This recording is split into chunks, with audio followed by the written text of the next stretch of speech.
Sejam muito bem-vindos, muito bem-vindas ao canal no YouTube do Portal Fintechs Brasil. Meu nome é Leia De Luca, eu sou editora-chefe do portal e hoje eu estou aqui com a minha prima, não sei se é prima, mas o sobrenome escreve exatamente igual. Não sei se somos parentes, mas enfim, Júlia De Luca. Júlia De Luca é Tech Manager no Itaú BBA e ela tem bastante contato aí com startups e com investidores. Ela vai falar para a gente um pouco sobre perspectivas para os investimentos em startups em 2022, né, cenários e tal. Então, em primeiro lugar, Júlia, muito obrigada por ter aceito meu convite, pela participação aqui, por poder contar um pouco das coisas, como vai aí o mercado para para a nossa audiência. Então, eu Muito queria começar legal. te perguntando, Júlia, o que você faz exatamente no Itaú BBA como Tech Manager, para as pessoas entenderem a sua função, por favor. Legal. Primeiro, eu queria agradecer o convite. Super legal estar aqui, falando com todo mundo. Indo direto para a sua pergunta, é uma pergunta que eu recebo bastante, por ser, de fato, um nome de um job description, né, muito amplo. Mas, basicamente, eu sou responsável pelo que a gente chama no Itaú BBA de núcleo tech. Nada mais é do que um squad multidisciplinar com pessoas de todas as áreas do banco, aí inclui Itaú Unibanco. Então, desde rede até cubo, até M&A proprietário, até comercial, private. A gente tem squads com essas pessoas e o objetivo é a gente coordenar e ter certeza que a gente está andando junto quando o tema é tecnologia. Então, pode-se dizer que eu sou uma das únicas pessoas da instituição que sou completamente horizontal, né? Eu não tenho uma diretoria específica. E por que isso é interessante? Porque você acaba fazendo iniciativas que envolvam diversas áreas do banco. Então, essa é a minha responsabilidade principal. E dentro disso, você tem a cobertura e o relacionamento com fundos de venture capital, seja para conectar com a nossa área de banco de investimento, seja para conectar com a nossa área comercial, que é dedicada a startups. A gente tem o relacionamento com startups, que o meu papel é conectar com a área comercial para ter certeza que a gente está fazendo um bom atendimento a essas empresas. Tem a parte de conteúdo e eventos, que acaba dando muita visibilidade para a instituição como um todo, e muita gente acaba me acessando para eu conectar dentro do banco. Então, acaba que eu sou uma grande conectora do tema de tecnologia, além de tocar esse squad multidisciplinar que tem todas essas vertentes e nuances. Legal, Júlia. Como você está bem aí no meio, né, entre investidores, startups, empresas, como você disse mesmo, é um papel horizontal, você tem conexão, né, várias conexões aí. Eu queria que você falasse um pouquinho sobre quais são as perspectivas para 2022, né? A gente aqui no Brasil, particularmente, tem eleições, depois tem a Copa, quer dizer, tem a Copa do Mundo, a gente está com essa inflação alta, e a gente tem ouvido falar já que esse fortíssimo interesse por investimentos em startups brasileiras estaria, sei lá, prestes a estourar a bolha, uma coisa assim. O que você acha? Como é que você está vendo isso, Júlia, de dentro ali? Interessante. Assim, acho que o primeiro ponto é a gente não focar apenas no Brasil. Acho que é uma tendência 100% global. Então, acho que esse ponto é importante. Como consequência, o Brasil é afetado. Eu, inclusive, enfim, eu escrevo uma newsletter semanal que o título dessa semana foi aquele jargão do Game of Thrones, né? Winter is here. Porque, efetivamente, a gente está vendo uma desaceleração no mercado de venture capital e, como consequência, no investimento de startups de forma global. Então, na semana passada, um portal chamado CB Insights soltou um relatório que eles soltam a cada trimestre sobre como foram os investimentos em startups no primeiro trimestre de 2022. E já com esse relatório, a gente já vê que caiu 19% quando comparado ao primeiro trimestre de 2021. né? E aí, então a gente já vê que está começando a desacelerar. E aí, se a gente fala só de Brasil, um outro dado interessante que eu vi é que durante o primeiro TRI a gente teve 11,6 bi de investimento privado, mas ao mesmo tempo que o investimento que a gente chama de private equity cresceu 173% no período, o de venture capital caiu 27%. Ou seja, venture capital está, de fato, dando aquela desacelerada. Eu acho que é extrapolar você falar que é uma bolha. Não é uma bolha, é uma correção. Assim, eu acho que ano passado, de fato, os valuations estavam muito elevados, os rounds, enfim, seeds com magnitude de Series A e Series A com magnitude de C, e a tendência, como no mercado público, é a correção desses valuations, a níveis que a gente julga normal e que são mais de acordo com fundamentos. Então, essa correção foi vista no final do ano passado no mercado público e ficou faltando a correção no mercado privado. E a correção no mercado privado a gente está vendo agora. Aí você vê alguns sinais interessantes. Por exemplo, a Facile, que foi uma empresa que teve super destaque ano passado, rapidamente virou unicórnio, cerca de 6 meses atrás, demitiu 260 funcionários nesse último TRI, que representa cerca de 30% da força de trabalho. É significante. Assim, você está vendo que as empresas estão começando a apertar um pouquinho, porque não está mais aquela bonança. Mas eu acho que está longe de dizer que assim, a bolha vai estourar e que empresas que são boas não vão conseguir captar. Muito pelo contrário, a gente continua vendo empresas sólidas, por exemplo, como a Latitude, que levantou 11 milhões num seed com A16Z, que é um fundo gringo. Sim, a gente continua vendo esse tipo de round que é grande para o estágio e acontecendo. O que eu acho que aconteceu, na verdade, é que você tem uma combinação de fatores, né? Além da correção que deveria acontecer por causa de fundamentos, você tem uma alta de juros, uma incerteza no Brasil por conta das eleições e uma guerra que a gente não pode ignorar que está acontecendo no mundo.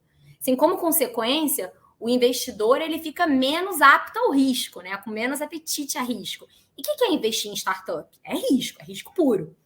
Então, acho que toda essa combinação fez com que a gente comece a desacelerar esse ano. Mas eu não acredito nesse negócio de a bolha vai estourar, vai acabar, essas coisas meio enfim, que a turma fala meio exagerada, né? É uma correção. Legal. E pensando aqui em todos os setores, todas as verticais de startups, quais que você acha que estão menos afetadas por essa tendência de desaceleração? Como é que você vê isso, pensando agora especificamente em setores, Júlia? Legal. Acho que quem me acompanha há um tempo vai achar que eu sou viesada, mas eu sempre falo de fintech. Eu acho que o Brasil e a América Latina são regiões que ainda precisam de muita inovação no setor financeiro. Claro que a gente já teve, enfim, como todos sabem, diversos cases de sucesso, mas ainda tem espaço para ter muito mais. Então, eu acho que as fintechs elas ficam, de certa forma, um pouco isoladas. E aí, quando você olha o espectro como um todo, você vê um Banco Central no Brasil, por exemplo, com a agenda BC+, que é super pró-inovação, super pró-competição, com Open Banking, PIX, etc. E isso incentiva ainda mais as fintechs surgirem. Para a gente ter uma noção, no ano passado, se eu não me engano, foram 3,8 bi investidos em fintechs e foi de longe, isso só no Brasil, tá? De dólar. E foi de longe o setor com maior investimento. Foi 40% do montante total investido no Brasil. Então, olhando para esse ano, sim, estamos tendo uma desaceleração, mas nos investimentos como um todo. Mas o setor de fintech ele acaba tendo mais oportunidade por essas coisas exógenas, como o caso da agenda do Banco Central de Open Banking. Assim, eu tive uma conversa recentemente com um fundador de um banco, agora, enfim, está começando a ficar conhecido, ele já tem 700 mil contas cadastradas, que chama... É um banco para Generation Z, né? Que é só para menores de 18 anos. Ele tem 700 mil contas abertas. Enfim, esqueci o nome agora. A NG é o nome do banco. Aí você vê, olha o nicho que ele pegou, assim. A gente tem eu acho que a gente tem um aquário ainda gigante para explorar, e a gente vai ver cada vez mais fintechs assim surgindo em diferentes partes desse aquário. E não acho que isso vai mudar para esse ano. Legal. Falando em fintech, Júlia, no final do ano passado você escreveu um capítulo para o livro Brasil Fintech, que foi sobre Open Finance, né? E outro dia também eu vi um conteúdo seu no seu canal sobre um ano, né, de Open Banking, enfim. Eu queria que você contasse um pouco na sua visão sobre isso. Você falou agora já que você considera a agenda do BC++ muito importante enfim, para acelerar e para incentivar essas inovações em finanças, né? Mas fala um pouquinho sobre esse capítulo que você escreveu para o livro, fala um pouco sobre Open Banking na sua visão agora. Legal. Não, esse livro foi um projeto super bacana, que foram mais de 30 mulheres que escreveram sobre diferentes assuntos do mercado financeiro, digamos assim, né? O nome do livro, como você mencionou, é Brasil Fintech, que é uma tese que eu acredito muito, que o Brasil tem tudo para se tornar uma nação fintech, porque a gente tem grandes mentes e fundadores, a gente tem o ecossistema pronto para ser disruptado, né? Então não tem por que a gente não ser uma nação fintech. E agora a gente tem, como foi o meu capítulo, a gente tem um governo incentivando isso. A minha visão sobre Open Banking, e quando eu falo Open Banking, eu quero dizer Open Finance, tá? Porque basicamente a diferença da nomenclatura em si é que Open Finance você já está incorporando, por exemplo, as mudanças em seguros que já estão vindo pela SUSEP, mas eu uso o Open Banking como o grande guarda-chuva mesmo, que inclui qualquer coisa do setor financeiro. Eu fico muito animada quando eu olho para o Brasil. Inclusive, saiu um dado na semana passada, que eu agora não vou me lembrar o número exato, mas eles estão começando a contabilizar a quantidade de chamadas de APIs que você tem por mês no contexto de Open Banking. O que é isso, né? Ou seja, uma instituição chamando a API de outra para talvez pegar um dado de um cliente que aceitou dividir seus dados, talvez para oferecer um outro produto. E o número do Brasil foi assim absurdo. Comparado com o mês anterior, foi 112% a mais, algo assim. E quando você compara com a Inglaterra, que a gente chama da principal nação que começou essa história do PSD2 lá em 2012, foi também muito maior. Então, o que eu vejo, né? O que eu acho do Open Banking? Eu acho que vai ser a melhor coisa para o consumidor final. Acho que a gente tem alguns desafios, e o principal desafio que eu vejo é a educação da população. Então, saiu uma pesquisa que só 15% da população sabe o que é o termo Open Finance ou tem uma noção do que seja. E eu convido todo mundo, todos os nossos ouvintes, a perguntarem assim em volta, mesmo as pessoas que a gente assume que tem, enfim, um nível de educação superior completo, etc., também não sabem o que é. Então, eu acho que o grande desafio vai ser a gente educar todo mundo falando, gente, Open Finance, Open Banking é isso. No final do dia, vai ser bom para você. Seus dados não vão ficar soltos por aí para todo mundo ver. Então, acho que tem ainda uma curva de aprendizado da população. Mas falando do projeto em si, eu só vejo ganho. Júlia, e você falou, voltando para o comecinho aí da nossa conversa, você falou que uma das coisas que você faz lá no Itaú BBA também é organizar eventos. E na semana passada teve o Tech Founders, né? Então eu queria que você, que é promovido pelo Itaú, eu queria que você falasse um pouco como é que foi esse evento, e foi presencial, inclusive, conta para a gente aqui o que rolou de bacana lá, por favor. Foi muito legal, assim, foi um evento que a gente estava tentando fazer desde 2020, mas a pandemia não nos possibilitou. A ideia inicial era fazer em São Francisco, mas quando a gente retomou o projeto, a gente pensou, por que não fazer no Brasil, né? Onde a gente tem um Cubo com diversas startups, onde a gente tem uma marca que é super mais reconhecida quando comparado a fazer um evento lá fora, né? Em que a gente pode trazer todas as áreas do banco, que vai ter gente do banco, enfim, ajudando, cooperando. Aí, com essa cabeça, a gente falou, vamos fazer no Brasil e vamos fazer no Cubo. E, assim, eu, pessoalmente, que estava acompanhando o projeto e fui uma das idealizadoras lá em 2020, fiquei super impressionada com o resultado, assim, positivamente impressionada. Então, a gente conseguiu mobilizar o banco como um todo. A gente teve mais de 6.800 inscritos na versão online, que foi um evento híbrido, né? Mais de 6.800 na versão online. No presencial, a gente teve 1.100 inscritos, ou seja, no Cubo passaram 1.100 pessoas ali durante o evento. Foram cerca de 300 startups, ou seja, 300 fundadores, porque era um evento focado em fundadores. Tinham mais de 10 unicórnios, fundadores de unicórnios lá, então também foi um número bacana. E cerca de 100 fundos de investimento.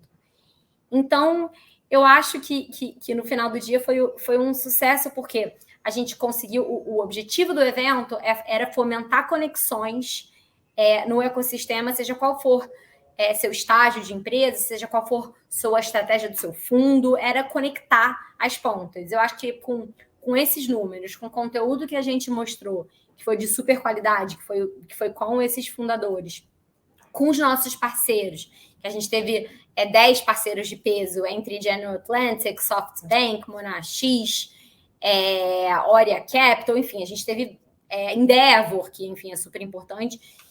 A gente conseguiu atingir esse objetivo que foi gerar conexões e prover conteúdo de qualidade para o ecossistema como um todo, porque no final do dia a gente quer agregar valor.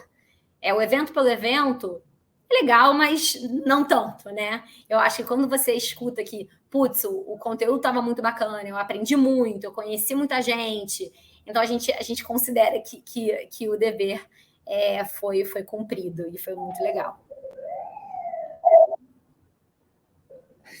Teve um barulho de ambulância aqui, né? Não sei se vocês conseguiram ouvir, mas enfim. Enfim, faz parte. E foi um evento presencial e vocês pretendem repetir ele todos os anos? Como é que é, Júlia? Pretendemos. A ideia agora é que seja, de fato, uma franquia e como a nossa CEO Conference, que acontece em Nova York, mas que é bem maior, né? Mas é o evento principal do banco, mas a nossa ideia é fazer anualmente o Tech Founders Summit e a gente vai, enfim, dosar o tamanho e a magnitude com base no que a gente achar que seja prudente para aquele momento. Assim, acho que o tamanho que a gente fez esse ano foi acertado, foi grande, é claro, mas não tão grande assim, comparado com, enfim, outros eventos de outras instituições, sabe? Mas foi um tamanho bom.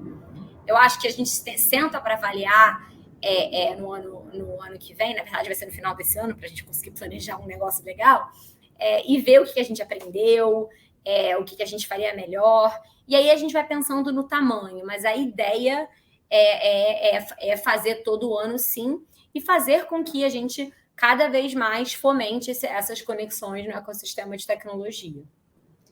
Legal, Júlia. Para terminar, então, conta um pouco da sua carreira. Você é tão jovem, né? Eu já vi no seu LinkedIn aqui, eu vi que você já passou pela Estônia, né? Conta um pouco qual é a sua formação. Você é carioca, tá na cara, pelo sotaque. Enfim, fala um pouquinho de você para terminar, por favor. Bom, primeiro eu queria agradecer você falar que eu sou tão jovem, porque eu estou naquela crise que eu vou chegar na idade de Cristo esse ano. Então, já estou assim, que eu estou velha, mas, enfim, acho que eu me formei em economia na PUC, estagiei em private equity em 1 ano e meio, trabalhei 5 anos no Gávea Investimentos com private equity, com um hedge fund, mas na parte de sales. Então, eu só tocava o relacionamento com fundos institucionais ex-Brasil. E, na sequência, fui para a Estônia, trabalhei 1 ano e meio na Estônia e tive a super oportunidade de trabalhar no IPO. E foi aí que eu fiquei apaixonada por tecnologia. Eu falo para todo mundo que eu entrei lá sem saber o que era uma API e saí sabendo muito mais, mas também sabendo que eu tinha muito mais para aprender.